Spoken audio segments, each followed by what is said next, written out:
Hello. Welcome back to the Velvet Coffin. I'm your host, Vivienne Von Dread, with your Daily Dread. Let's get into today's story, shall we? It's gonna be a scary one.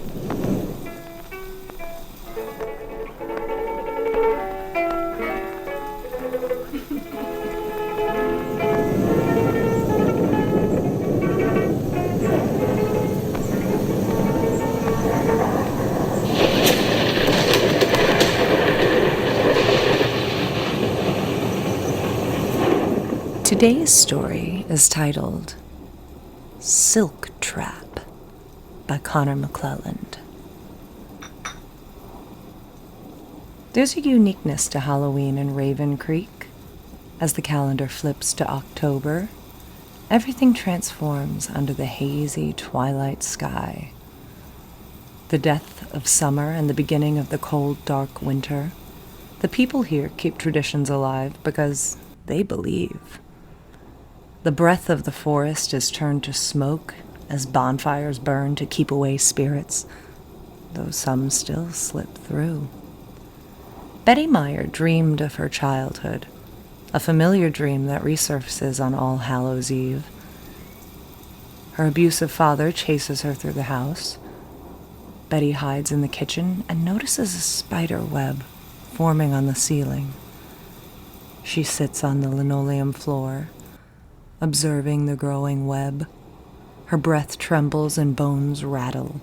An 8-legged entity, distinguished by 4 oily black eyes, emerges from the shadows and traverses the web. Its abdomen illuminated in crimson and marked with dark, pulsating veins, as if the devil's heart grew limbs. The arachnid asks Betty if she wishes for her terror to dissipate. Betty nods. The creature lunges from the web and punctures Betty's arm with 3-inch yellow fangs. Betty wakes up in a cold sweat. Her body aches as she grabs her walker. Outside, leaves crunch beneath the tires of a squad car. Ben Waller is pulling up. He had cruised down Willow Avenue toward Pine Hills Highway to get here. Every storefront had been a diorama of horror. Colored cobwebs, jack-o'-lanterns, and hanging skeletons. Front yards had been turned into mock cemeteries. Cracked styrofoam tombstones and plastic bony hands reaching from the soil.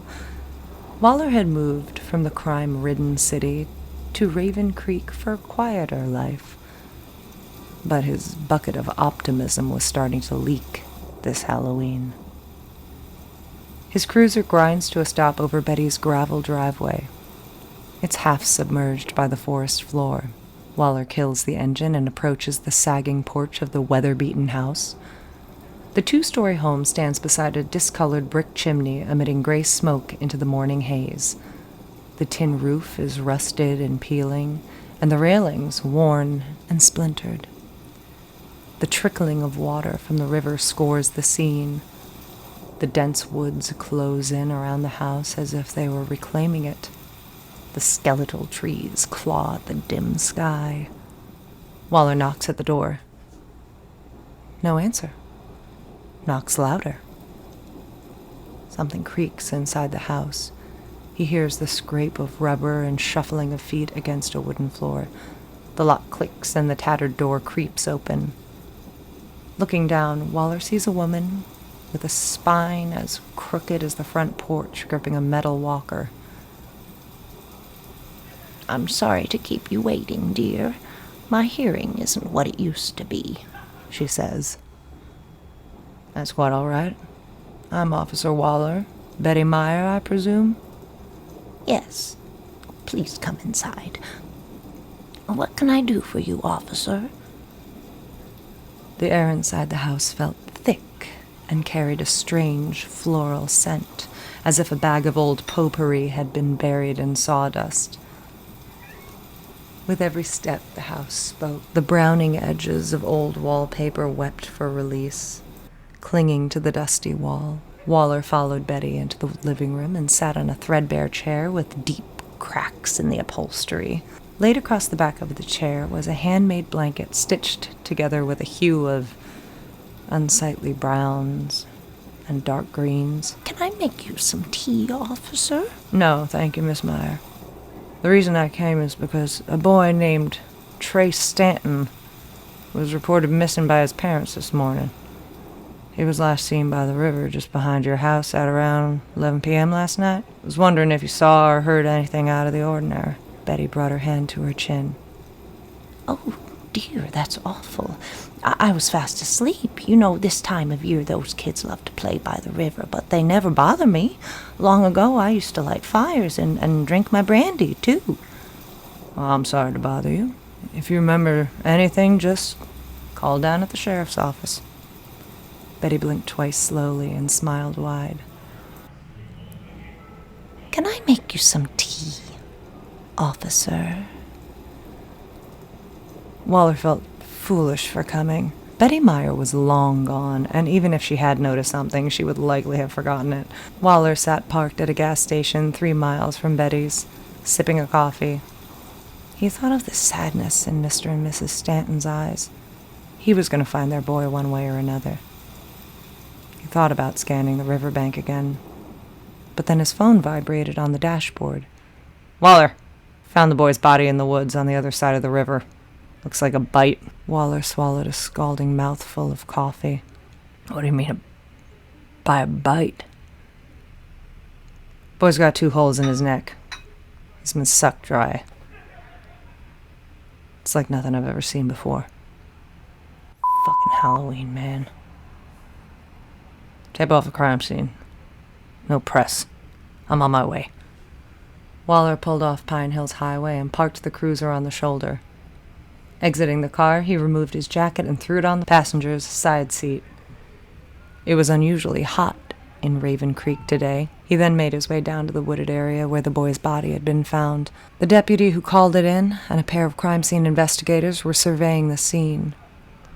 The boy's face was sunken in, and his skin was pale as the moon. Waller covered his mouth as he bent down to get a closer look. The 2 holes on the boy's neck made Waller think of eyes shining in the darkness, like how an unknown animal might stare from the deep woods. What could have done this? Waller asked, looking at the forensic team. We've taken some samples, took some photos, and we'll run a toxicology report. There's something else. The back of the boy's jacket was covered in these brown and green fibers. We aren't sure what they are, but we'll run some tests on them, give us a couple days, and we'll get back to you on the fibers. Toxicology is going to take a little longer. Waller was frustrated. A young boy was dead, and he was no closer to solving the case for the grieving parents. He began each day attempting to forget the horrific scene, and in the evenings he found relief at the Devil Moon Tavern. 3 days had elapsed. Raven Creek experienced another unseasonably hot day. It was 9 a.m. Waller sat in his cruiser with a headache.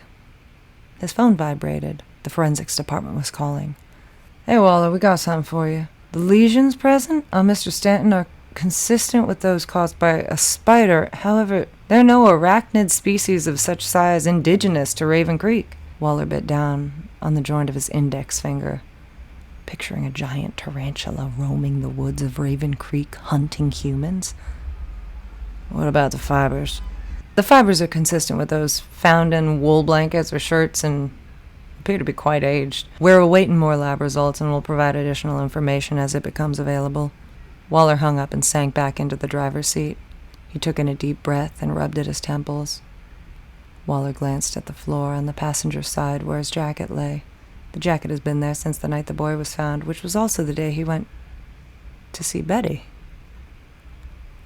Under the harsh sunlight, he observed a small patch of brown and green fibers, same color as the ones found on Trace Stanton.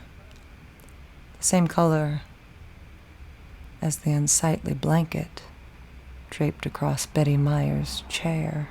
Waller raced up the road back to Betty's. He slammed the cruiser's door and rushed up the wonky wooden steps. To his surprise, the shabby door was wide open. Craning his head inside, he called out for Betty Meyer. Silence. Waller crept deeper into the house. At the end of the hallway, he saw Betty hunched over her walker. "Miss Meyer, it's Officer Waller. Are you okay?" At first she seemed subdued. The old woman hung a little further over the metal walker. Her fingers began to twitch in an unsettling rhythm. Her sagging skin began to darken and split. Her bones snapped, reshaping into large limbs. Piles of flesh accumulated by her feet. Teeth shot from her mouth like bullets as large yellow fangs grew from her gums and dripped with pus. Before Waller could digest the scene, the creature was on him. Everything went black. Waller opened his eyes to darkness. He found himself suspended upside down, oscillating slightly above the forest floor. His entire body was constricted. His arms were pinned to his side, and his legs appeared to be securely bound together. It was as though his face were enveloped by a fine layer, resembling a ski mask that permitted only a narrow aperture for his eyes. He began to struggle, attempting to break free, but was unsuccessful. He felt a throbbing pain in his neck. Desperate to escape, he methodically shifted his weight back and forth like a child on a swing set. He hoped to generate sufficient momentum to break free from the tether that secured him to the tree. While swinging, he spotted a large puddle on the forest floor. He caught a glimpse of his reflection in the still, murky water and recoiled in shock. His body had been tightly wound in layers of mummifying silk. His heart raced as he reached for his pocket knife. Ooh, spooky. Again, today's story is titled The Silk Trap, written by Connor McClelland. Thank you, Connor. And thank you all for coming again to visit the Velvet Coffin. I'm your host, Vivienne Von Dread, with your Daily Dread. Now, goodbye. Get out. See you tomorrow.